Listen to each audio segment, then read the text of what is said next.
Hi everyone, welcome to my channel Munida's Kitchen.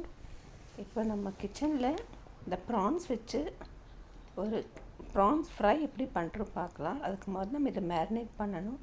இந்த black salt ஒரு அரை teaspoon add பண்ணிக்கிறேன். பின்ன ஜிஞ்சர் பவுடர், உங்களுக்கு ஜிஞ்சர் பவுடர் இல்லாட்டி ஜிஞ்சர் கார்லிக் பேஸ்ட்டு ஆட் பண்ணிக்கோங்க.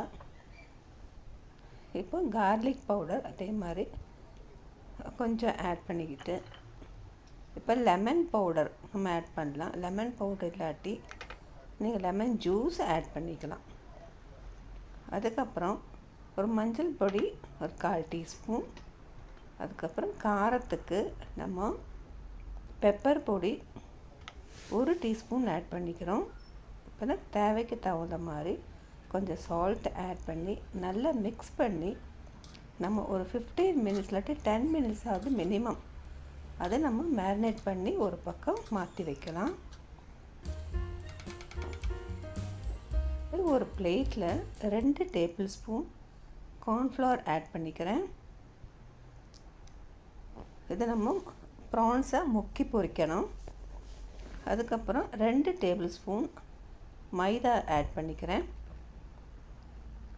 அதில் கொஞ்சம் பெப்பரும் கொஞ்சம் சால்ட்டும் ஆட் பண்ணி மிக்ஸ் பண்ணி வச்சுக்கோங்க.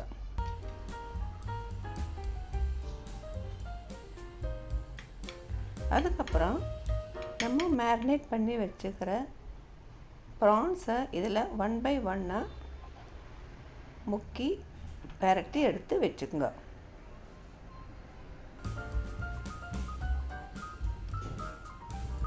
தண்ணி ஒன்றும் ஆட் பண்ண வேணாம், ஜஸ்ட் இந்த பவுடரில் மாத்திரம் மிக்ஸ் பண்ணி ஒரு ஓரத்தில் எடுத்து வைங்க.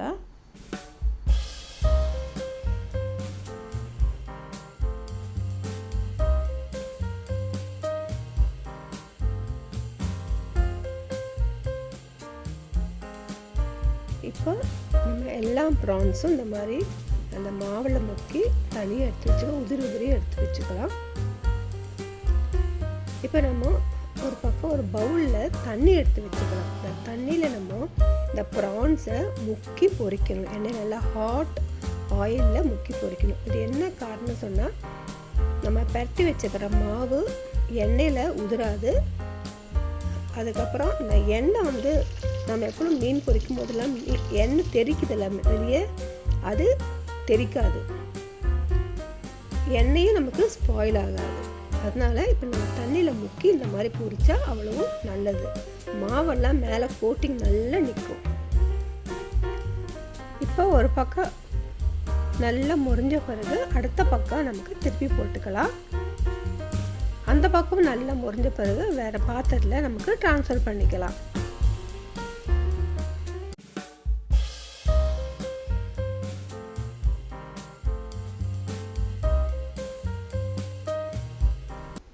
இப்போ எல்லா ப்ரான்ஸும் வேறு பிளேட்டுக்கு நம்ம ட்ரான்ஸ்ஃபர் பண்ணிட்டோம்.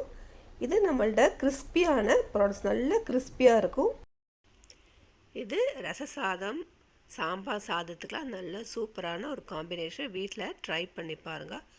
உங்களுக்கு இன்னும் இது ஜூஸியான ப்ரான்ஸ் வேணும்னு சொன்னால் அதே பேனில் எக்ஸஸான ஆயில் மாற்றி எடுத்துட்டு 2 டீஸ்பூன் பார்பிக்யூ சாஸும் கொஞ்சம் 2 டீஸ்பூன் டொமேட்டோ கெச்சப்பும் அதில் ஆட் பண்ணிவிட்டு கொஞ்சம் 1 நிமிஷம் நல்லா அதை சாட்டே பண்ணிக்கோங்க. சாட்டே பண்ணிவிட்டு நம்ம வறுத்து வச்சுருக்கிற ப்ரான்ஸ் அது கூட ஆட் பண்ணி நல்லா மிக்ஸ் பண்ணால் நமக்கு ஜூஸியான ப்ரான்ஸ் கிடைக்கும். ரொம்ப டேஸ்ட்டாக இருக்கும். நீங்கள் வீட்டில் ட்ரை பண்ணி பாருங்கள். இந்த வீடியோ உங்களுக்கு பிடிச்சிருந்தா லைக் பண்ணுங்கள், ஷேர் பண்ணுங்கள், என் சேனலை சப்ஸ்கிரைப் பண்ணிக்கோங்க. இப்போ இந்த ப்ரான்ஸ் எல்லாம் மிக்ஸ் பண்ணியாச்சு.